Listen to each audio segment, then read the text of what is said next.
Is One Piece Film Red secretly canon? Because obviously Oda has been using the movie and some other movies as a testing ground to try out some plot points and introduce certain elements to the story.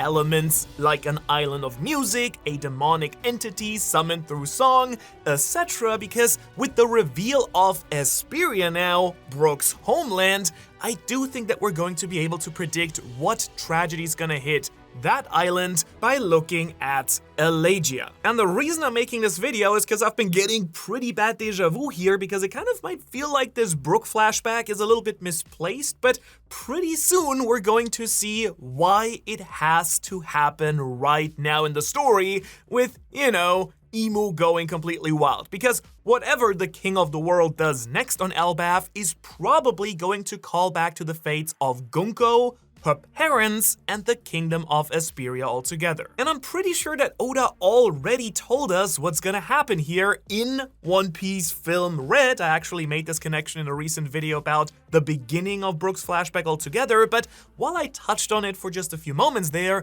the more I really thought about it, recording that video, the more I thought there was actually a lot more going on here. Because despite all of us just assuming that the events of Film Red are just not canon, there was actually a ton of canon information revealed for the first time in that movie specifically. And I'm pretty sure that if we revisit Film Red, we'll be able to actually make a lot of predictions about this flashback and probably about the final saga in general, and we might even discover some other potential information in Film Red that's canon as well that just hasn't been revealed in the story properly yet. But first, why am I so certain that this is what Oda's doing? Well, I want to start here by looking at all the parallels that are very obvious right off the bat. There's a kingdom entirely dedicated to the pursuit of music. There are instrument makers, concert halls, beautiful music fills the streets. Well, sometimes apparently not if Brook's singing, because people are not digging that apparently. And moreover, that brilliant kingdom met a very tragic downfall. But which kingdom am I actually talking about here, huh? Sneaky, Esperia, Brook's homeland, or Elegia, the setting of Film Red? That's the thing. You really don't know because they're basically almost pretty much exactly the same. I mean, not that that's saying much, but they even share a bunch of the same letters. Yeah, that's right. I know how to spell. Be jealous. But maybe you haven't seen Film Red yet, in which case I'm gonna quickly give you a real quick overview for what we need in the video, but also just go treat yourself and watch that movie later, because I definitely think it's one of the best, if not the best, One Piece movie. So very quick TLDR, in Film Red, the crew, along with lots of other familiar faces, show up to a concert being put on by the biggest pop star on the Grand Line, Uta, who to everyone's surprise knows Luffy personally because she turns out to be Shanks' adoptive daughter. However, things take a turn for the worse when it turns out that Uta's big concert is actually a trap. Uta has eaten the Sing Sing fruit, which gives her the power to trap anyone who hears her singing in a dream world of her own creation,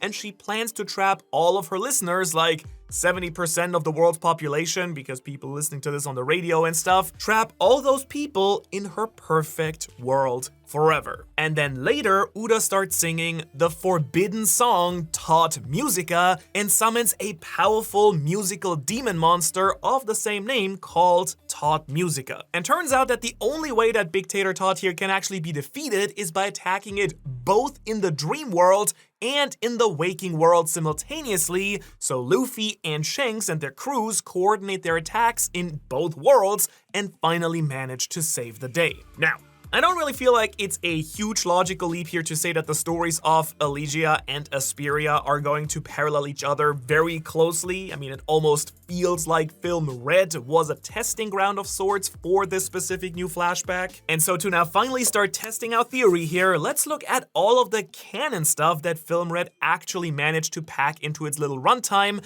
and then look at what all of that stuff tells us about the Brook flashback and why it's gonna be so important. First off, just to make it completely clear at this point, I'm not saying that the actual events step-by-step of Film Red actually happened in the canon. There's just no real way to make this detour to Elegia and Uta's big apocalyptic concert work within the timeline of the story, I think, but canon elements and reveals are there en masse. For example, this is the first time we ever hear Shanks' family name Figureland before we ever got the reveals of Garling or Shamrock. In fact, this movie came out a year before Garling's first appearance, and it's only because of the movie that fans were then able to deduce that Garling was Shanks' father based on the Figureland name. And fun fact, it was the first time Gear 5 was actually seen animated well before the form appeared in the anime later on. There's then also a scene that recalls Shanks being found in a treasure chest by Roger, foreshadowing the very recent God Valley backstory, and just how a celestial dragon baby ended up on the crew of the King of the Pirates. And while Uta's devil fruit is probably not canon,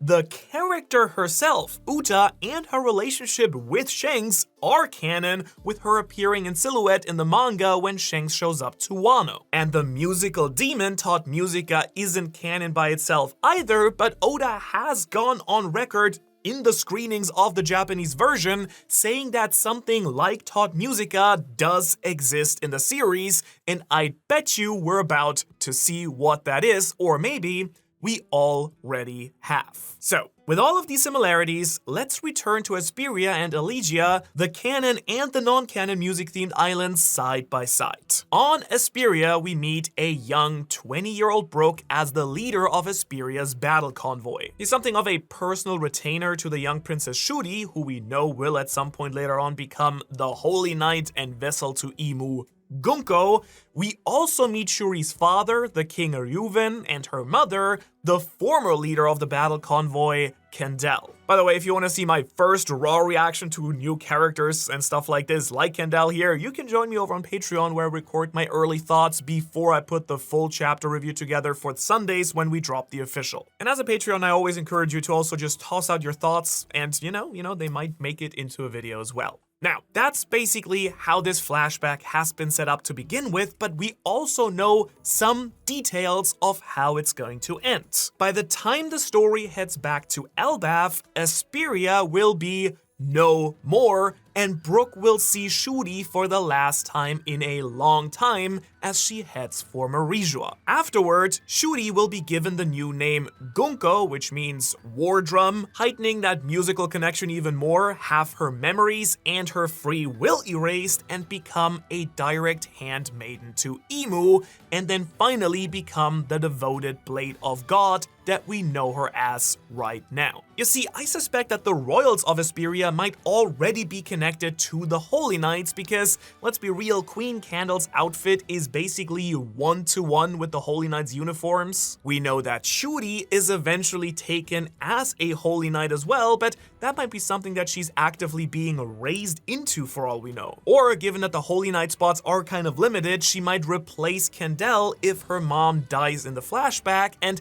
since this is a mom in a flashback that we're talking about, that's about like 1,000,000,000% likely to happen since it's One Piece. Also, given Reuven's resemblance to some of the Davy clan members we see on God Valley in the same arc, still Elbaf, kinda crazy, I actually wouldn't be too surprised if Kendall here is also pulling the good old Garling classic and is just kind of using him to get her hands on a kid with Davy blood, in this case, Gunko. Also, we're just still not sure yet how Gunko actually got the family name Manmeyer, one of the 20 families, right? So are Kendall and Ryuven Manmeyers who just don't live on Marijua, or is that name only given to Gunko after the move? Like an arranged marriage sort of vibes. We do know the Celestial Dragons do like to take themselves some wives. But that's not all, because according to Brook, the 7-year-old Shuri is the one who will kill her father. Now, is this a misunderstanding on Brook's part, or is this the dark truth of this flashback? How exactly is this all gonna play out? Well, this is where Film Red now finally comes into play, because if we look back at Uta's backstory, it might have already been spelled out completely for us. In Film Red, long before the events of the movie, we see Shanks drop Uta off on the island of Elegia. She's already a very gifted singer at this point, so he wants to ensure a better future for her by letting her grow up in a place that will actually nurture her gifts. And we also know that Shanks doesn't like taking kids on his ship. Now, Uta unknowingly sings Tot Musica song, releasing it from its seal. Tot Musica rampages on the entire island, killing all of the inhabitants except Uta and a man named Gordon. And with that, the accidental destruction of the kingdom in film Red, combined with the fact that Shuri is responsible for Yuvin's death, at least in Brooke's eyes, I think we can map out what might actually go down here. I think that Shuri is going to pull an Uta. She will sing some forbidden song and really bring the house down along with the entire island. But would Oda really do this? Like, why would he spoil all of these ideas? Why would he waste them on a movie when they were gonna happen in the actual story? Well, we have to remember that Oda has done this before. He reveals canon information in a lot of movies all the time, like Aokiji's Aislek in film Z, the spelling of Laugh Tail instead of Raftel in Stampede, or the GOAT, Golden Lion Shiki in Strong World, who now finally actually has made a canon appearance in the story during the God Valley flashback. And it's actually that movie specifically that gives us the clearest example of Oda testing out different story elements and ideas in a movie before. It's the one movie that Oda actually wrote the entire script for. We see certain plot points like Shiki trying to build an army of super powerful animals, moving around a floating island, having a scientist subordinate with the same voice actor as Caesar Clown, and having Luffy use a lightning-based attack in their final battle against them. And we can see how Oda was definitely testing out a bunch of ideas that would eventually be used in the Wano arc and Luffy's big climax against Kaido. I was about to say with Kaido, but that's a different type of video. So while I don't think that the Esperia flashback is gonna play out exactly like film Red, there will, I think, be certain similar elements. Now, with all of this information laid out, it is now time to spell out exactly how I think this is all gonna go down.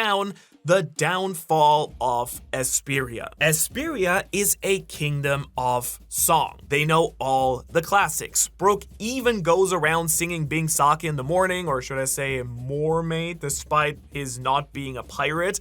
But if Candel is related to the Holy Knights, and really, even if she's not, Esperia seems like the kind of place that you'd, keep some forbidden songs. Specifically, they'd probably be kept in a hidden place within Esperia's castle, where Shuri lives with her parents. I assume it will probably be like an innocent mistake on Shuri's part, just like it was with Uta. She'll have no idea of the consequences of what she's toying with. We've basically seen this idea before in the flashbacks, like Chopper with the poisonous mushroom, right? A tragic but life-altering mistake on the part of an innocent child character. Shuri might just want to prove to Brook or to her parents that she can be a great musician just like them. And in the same way that I'm pretty sure that Bing Sake hides the true story of Joy Boy in the Voice Century, there may be some other songs that hide the secrets of the world government. Songs that unleash the power of the abyss. Even songs that might be able to summon the devil himself. Imu's power, who kind of has this weird connection to music when he arrives on Elbaf 2,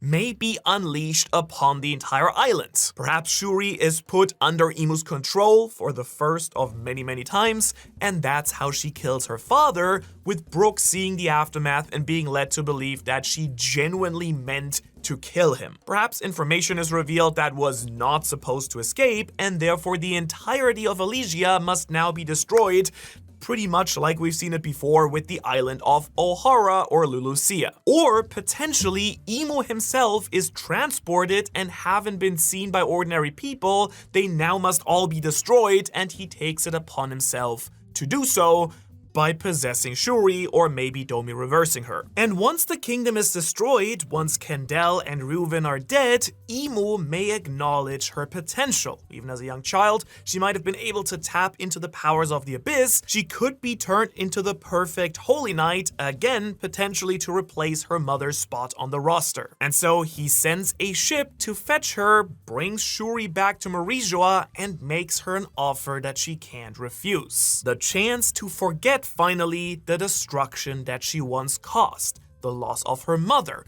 the murder of her father at her own hands. If she just pledges loyalty to Imu, she'll forget all of these painful memories. And after she agrees, Imu provides her a new name, a new family, and a complete new identity, Man-Mayor Gunko, the devoted blade of God, and maybe it even hints at Gunko having legitimately some music-related powers. Since, she's now named the War Drum, I would absolutely not be surprised. I also strongly believe that Imu just is that similar being to Tot Musica that Oda has stated does exist within the world of One Piece. Tot Musica's appearance is decorated with 3 skulls. As I noted in another video recently, this one, Imu also wears 3 skulls. And when Tot Musica is summoned, an ominous and terrifying song begins to play. When Imu arrives on Elbaf, what happens? The trees and houses themselves are turned into demons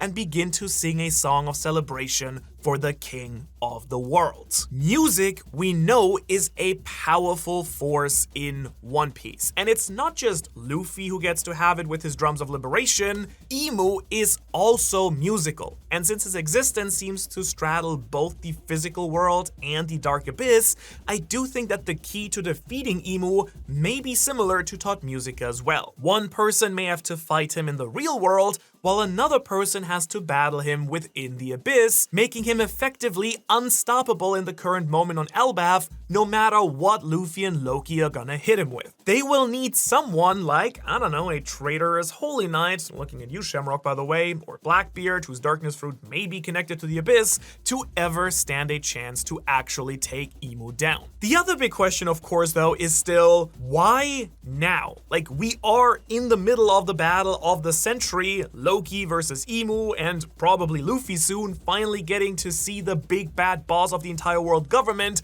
cutting loose in combat, and we suddenly switch over to a random Brook flashback? Well, as I see it, there could be 2 big reasons for this. Number 1 is that now that Gunko is trapped within the ice but has begun recalling her childhood memories thanks to Brook, she might turn on Imu, saving the Straw Hats and Elbaf. She was already rocking the Soul King Brook early in the arc, but after actually meeting him, the memories have started to come rushing back to her, just in time, of course, for Imu to take over and just fully possess her. But she was clearly trying to intervene and pleading with Brook to escape, even letting the Straw Hats free from their restraints. So as one of the people closest to Imu, if she knows some weakness of his or a way to run out the clock on his time limit on the surface world, which seems to be a thing based on his constant hacking and coughing up blood and everybody just being like real concerned that he was actually leaving Marijoa to begin with, Gunko could actually save the crew here. Or it could be even more tragic as she tries but fails,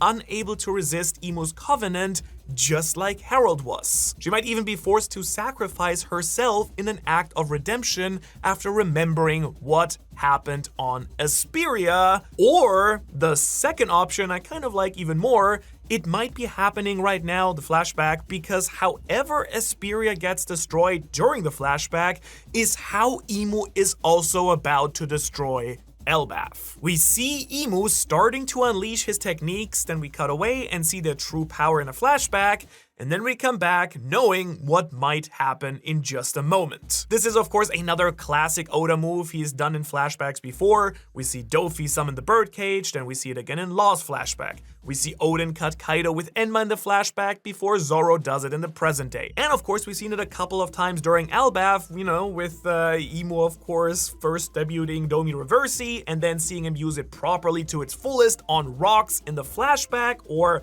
Loki eating his fruit and getting Ragnir, gaining the power to kill Harold before coming back to use those same powers now against Imu. So this flashback may show Imu laying absolute waste to Esperia with a powerful technique just for every audience member to say, uh-oh, once it cuts back to Elbaf and he busts out his finishing move, either because he's had enough playing around or because he's actually running out of time down on the surface. And I'm gonna make a strong call here. I would guess, based on our connections with Film Red, that this final attack of Imu will be musical in nature. It will be some dark counterpart to the Drums of Liberation, but rather than Luffy's song setting people free, he may use his song to subjugate the giants of Elbaf, analogy of domination. And I really, really like this option specifically because honestly, I want the Straw Hats to really lose right now. Going into the final saga, I personally strongly feel we need another Sabaody level defeat to actually motivate the crew to get stronger,